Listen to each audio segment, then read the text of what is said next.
Welcome back. Today we're making this delicious golden lavender cake. This video is sponsored by Domino sugar, and Domino sugar's golden sugar is the star ingredient in this recipe. But before we start to make our frosting and our batter, we actually need to make some lavender milk. So we're taking 3/4 of a cup of whole milk that we brought to a simmer, and we're adding 1 tablespoon of dried culinary lavender. We're giving that a quick stir just to help that lavender really get mixed into the milk, and we're gonna let this steep for about 15 minutes. This allows the milk to really absorb all that delicious lavender flavor. And once it's been 15 minutes, we pour our lavender milk through a metal sieve. So this catches all of our bits of lavender to leave us with some delicious lavender milk that we're gonna use in both our cake batter and our frosting. So we'll set this aside for a minute while we start to work on our cake batter. We're adding 3 cups of cake flour into the bowl of our stand mixer, along with 3 cups of Domino sugar golden sugar. Then we're adding in 1 teaspoon of salt, along with 2½ teaspoons of baking powder. Now that our dry ingredients are in our bowl, we're going to mix it on a low speed just to help get them incorporated together with our paddle attachment. You can also make this recipe with a whisk attachment. Next, we're mixing in 1 cup of unsalted butter that's at room temperature. I like to do this in 2 phases just to make it easier to get that butter mixed in. This method is called reverse crumbing, where we're adding our butter into all of our dry ingredients. And I really love it because it's a super easy method to follow, and it also makes super tender cake layers. Once all of our butter is mixed in, it's time to work on our wet ingredients. So first we're mixing in 1 cup of pasteurized egg whites, or about 7 whole fresh egg whites, followed by 1 cup of sour cream and 1/2 cup of lavender milk. So some tips as you're doing this: make sure you mix on a low speed so you don't overwork the batter and so it doesn't splatter. Our final ingredients that we're adding in are 1 teaspoon of vanilla extract and 1/8 of a cup of vegetable oil. We're also adding in a tiny bit of purple gel food coloring to give our cake layers a beautiful purple color. Once our batter is nice and smooth and evenly colored, we're going to prepare our cake pans. So I'm lining 4 7-inch cake pans with some parchment rounds, spraying them with some nonstick spray, and then filling them evenly. We're going to bake these for about 40 minutes in an oven that is preheated to 325 degrees.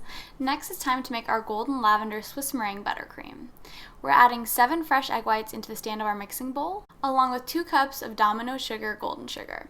We're giving this a quick whisk to help get that sugar incorporated into the egg whites, and then it's time to heat things up. I've brought about 1 inch of water to a simmer here, and we're placing our mixing bowl directly on top of the pot.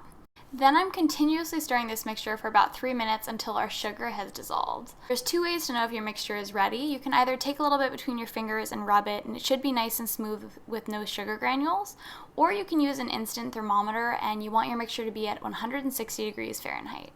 Once my mixture reached that temperature, I put it back on my stand mixer and whisked it on high for 10 minutes until I created a meringue that had stiff peaks. By this point in time, the temperature of my bowl had cooled down to room temperature, and it was time to start incorporating our butter. So I'm adding in 2 cups of unsalted room temperature butter, 1 tablespoon at a time. It's a lot easier to incorporate your butter into your meringue if you add it in slowly. I was super happy with the way my frosting turned out. It was silky smooth and nice and fluffy, but we still had to add in a few more ingredients. Before doing that, I like to scrape the sides and the bottom of my bowl with a rubber spatula and then mix it 1 more time for a couple minutes just to make sure that everything is properly incorporated. Then we're adding in 1/4 teaspoon of salt, 2 teaspoons of vanilla extract, and 1/4 cup of our lavender milk. We're going to mix this on a really low speed just because we don't want any of that precious lavender milk splashing out of our bowl. And partway through, I like to pause and scrape the sides of the bowl 1 more time just to make sure everything is getting mixed together. After 1 more stir on a low speed, I actually like to switch from my whisk attachment to my paddle attachment. This helps make our frosting super smooth, which will make it a lot easier to get smooth sides on our cake. The final step is optional, but I like to add a tiny bit of purple gel food coloring to make our base frosting a very light shade of purple. So at this point in time, our frosting is silky smooth and has a wonderful texture. We're going to set it aside before we add it to our cake. Next, we're going to prep our cake layers. I like to use a serrated knife to trim off the caramelization on the side of our cake layers, as well as to level the top. This is totally optional, but it makes it a lot easier to stack your cake. And then it's time to actually assemble our cake. So I'm taking about 1 tablespoon of our frosting here and spreading it in the center of our grease-proof cake board, just to help keep our first cake layer in place as we stack and assemble our cake.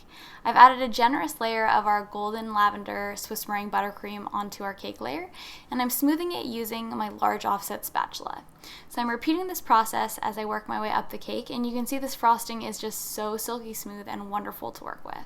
Once all my cake layers were stacked, I added a thin layer of frosting all the way around the cake just to help trap in any crumbs. This is called a crumb coat, and once I had smoothed it using my bench scraper, I chilled the cake in the freezer for about 10 minutes. You can also put this in the fridge for about 30 minutes. The goal is to get that layer of frosting firm to the touch before adding a second, thicker layer of frosting.